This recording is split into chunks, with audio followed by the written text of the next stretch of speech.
All right, so for this question, it says to solve the following equation, the absolute value of 5 minus x equals 4. All right, so when we're doing the linear absolute value of an equation, you can see I've written it right here. We're actually going to do two different methods. So the first method is you just take the bars that you see around the absolute value bars, these two, and you just drop them off like they don't exist. So that's how we're going to solve this first one. Oops. All right, and so we're gonna move, in this case, so I'm gonna just put the line here. Okay, we're gonna actually move the x over this way. The reason why I'm doing that doesn't really matter, but I always like to have x positive. And right now, the way that is, it was negative. So I'm just gonna cancel that out, bring the 5 down, and we're gonna have this side equal to x plus 4. Now I wanna take the plus 4, move it over this way. So I'm going to subtract 4 from both sides, and I get 5 minus 4 is 1. And so my x is 1 on this one. That is the first answer. There's just two answers for this. So we're going to take a look at how we do the second one. Now the second one, take that same absolute value equation that you see right there, and we're going to do the opposite of whatever's inside those linear absolute value bars.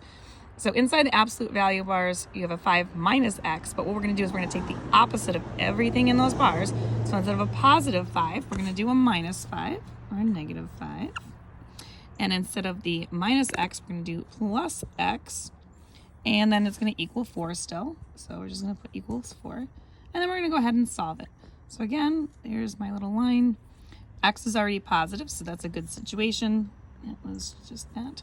All right, so we have a negative 5, so we're going to add 5 to get rid of it on that side.